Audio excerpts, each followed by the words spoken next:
यो कुकुर र म यहाँ बाँदर धमाउन आएको अरू हालखबर जमानामा हामी 1 देखि 5 कक्षासम्म पढेको school. Hello guys, welcome to my new vlog. Good morning everyone. अहिले 10 बज्यो बिहानको। म बसिरहेको थिएँ अनि भाउजूले फोन गरेर बाँदर आएको छ भनेपछि म बाँदर लखेट्नको लागि आएको थिएँ। म र गोरी, यहाँ छ हाम्रो कुकुर। यो कुकुर र म यहाँ बाँदर धमाउन आएको थियो।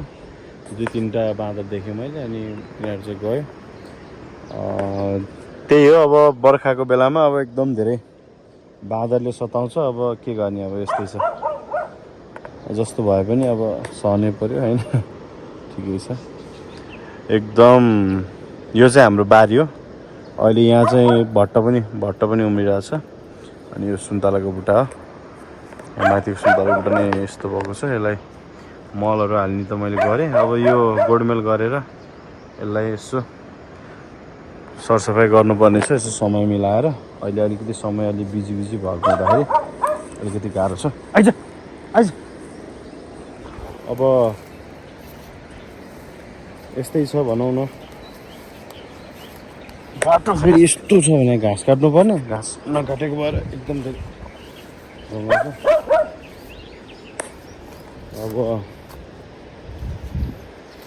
यही हो हाम्रो घर। यहाँ खुर्सानी पनि रोपेको। खुर्सानी चाहिँ अहिले यत्रो भएको छ। खुर्सानी चाहिँ यस्तो फलिरहेको छ। अर्ग्यानिक यो चाहिँ डल्ले खुर्सानी हो। अनि तिनीहरू चाहिँ उकालो लामो खुर्सानी हो।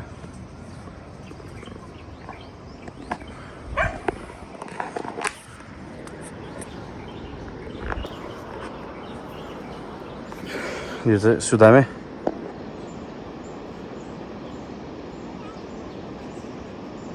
आज चाहिँ उता धान रोपाइ सुरु भइरहेको छ। धान रोप्दैछन् उतातिर धान रोपाइ भइरहेको छ। अब म चाहिँ आज गइनँ। हाम्रो हिजो सकियो कि त्यही भएर अब म गइनँ। आमा भाउजू चाहिँ जानुभएको छ। अब त्यही हो। औ त मिलनले बाँदर दबाइरहेछ। वहाँ परेछ। बाँदरले साह्रै सताउँछ भनेको यो बेलामा। अब हुनलाई त अब मकैहरू पनि अब ठुलो भएर पाकिसकेको छ। तैपनि अब अति धेरै सताउँछ भनेको। अब कति लखेटेर सक्नु पर्यो। हाम्रो गोरी उहाँ पुगिसक्यो दबाउनलाई। यो चाहिँ एकदम टाटो छ। क्याप्टेन र ज्याकी कता गयो खोइ थाहा भएन। तर चाहिँ यो गोरीले एकदम धेरै लखट्छ। यता यो जङ्गल छ क्या, यो जङ्गलबाट चाहिँ बाँदरहरू आएर अलिकति सताउँछ। खुर्सानीहरू यस्तो दामी भएको छ। अस्ति झारेको थियो मैले। अनि बिहान मैले झारहरू फालिदिएको थिएँ। अहिले दामी भइरहेको छ। Few moments later. कति दिनपछि आइस? 13 महिनामा आयो। आमामा। अनि के छ त नि अरू हालखबर? ठिकै छ। अब बाइक चलाउनु सकिन्न। दुईवटा तेल खान्छ। हो त नि। अनि अब अरू के ल्याउनु सक्दैन। हो। हल गर्नु सकिन्न। अनि टाइल्सहरूको काम मेरो छैन। मेसरी काम अरूले गर्छन् होइन। आधी खोला उर्लेर आउला दाइ भाइ बहिनी सोचेर थाहा पाउला। अच्छा। खाजा खाएर अनि म यता तल कालीलाई पनि छोड्ने भनेर आएको थिएँ। अनि भिडियो पनि हालेँ। कालीलाई पनि छोडेँ। अब घर जान लाग्यो। यतातिर पानी परिरहेछ। बादल पनि लागिरहेछ। अब म घर जान लाग्यो। आजको दिन पनि यत्तिकै गयो। खासै काम पनि भएन। त्यही खाजा बनाएर बालाई दिएँ अनि छोरीलाई पनि दिएँ अनि यता कालीलाई पनि खाजा दिएँ अनि खाजा दिएर बस्यो। यिनीहरू के देखेर भुकिरहेछ?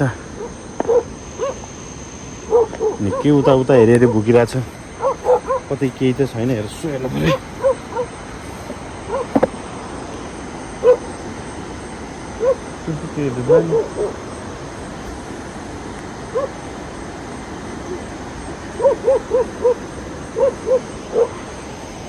केही देखेर अब जानु पऱ्यो। गएर अब खाना बनाउनु पऱ्यो। खाना बनाएर के कस्तो हुन्छ म तपाईँहरूलाई देखाउँछु। अब यस्तै छ मेरो भ्लग। यिनीहरू आए। के हो चप्पल त खतरा छ त मेरो चप्पल। के स्टाइलको चप्पल हो यस्तो?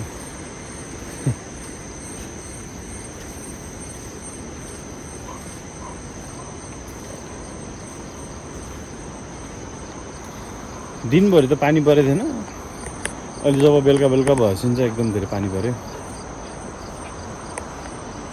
दिउँसो त खासै पानी आएको थिएन। अहिले बल्ल पानी चाहिँ निकै लगातार आइरहेछ।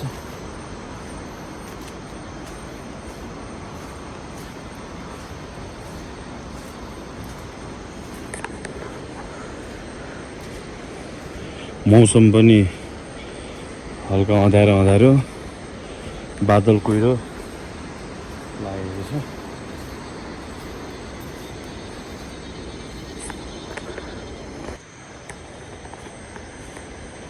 अहिले त हल्का सिमसिम परेको छ होइन।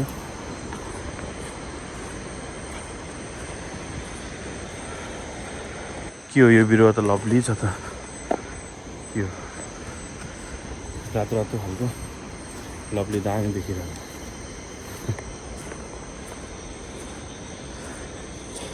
कस्तो देखेछ? राम्रो देख्यो।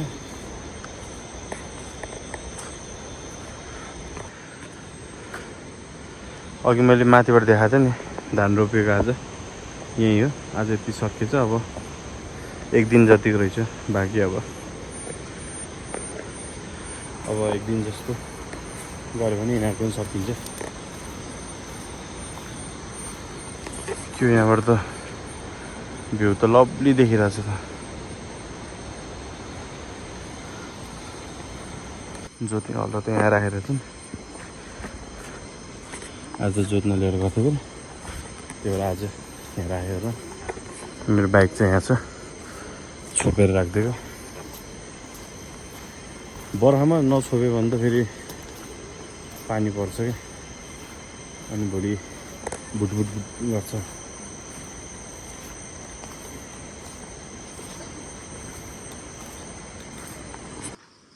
जमानामा हामी 1 देखि 5 कक्षासम्म पढेको स्कुल यस्तो छ अहिले अवस्था। धेरै मेमोरीहरू छ यो स्कुलमा।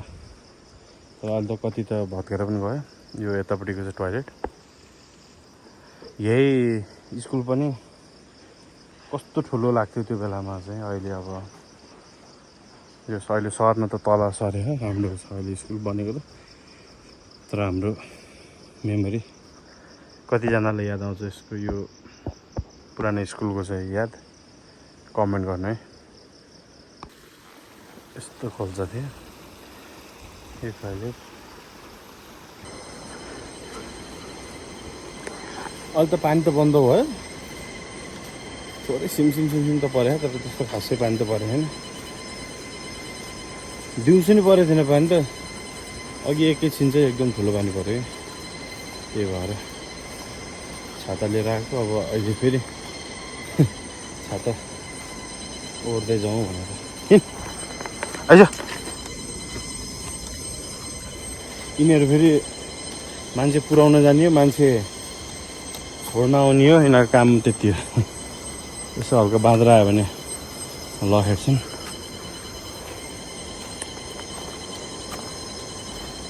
यस्तै छ।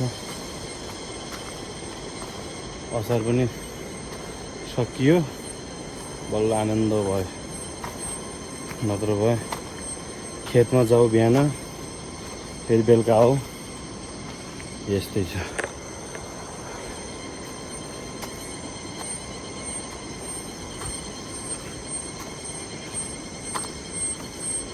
यो बर्खामा त पानी पऱ्यो नि केही टेन्सन छैन क्या बत्ती गयो भने पो टेन्सन हुन्छ त यस्तो टेन्सन हुन्छ बाहिर पानी डर्र परिराखेको हुन्छु अनि भित्र अँध्यारो के हो यस्तो तनाव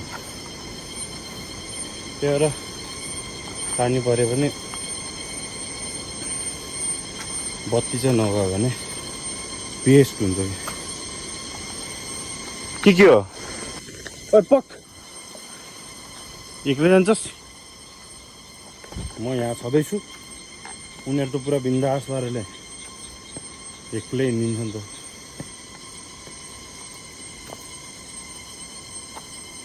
यहाँबाट चाहिँ ठुलो पानी आयो भने यताबाट सर्लक्क तल जान्छ क्या त्यही भएर यहाँ पुलो बनाइदिएको रहेछ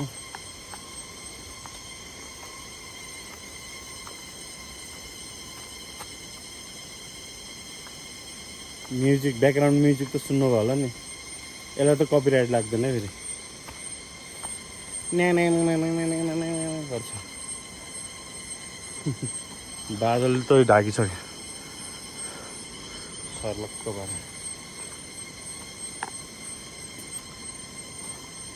त्यस्तै छ अब के गर्ने आज दिउँसो होमवर्क गरेर आएको थियो एरिकले होमवर्क गरेर एकछिन ल खेल्दा नि बाबु भनेर छोडिदिएको बाबु त कता कता ल अहिलेसम्म घर आएन अहिले आयो कि फस्टै थाकिन्छ भनेर उकालो छ नि त त्यहाँबाट यता आउने त्यही भएर थाकिन्छ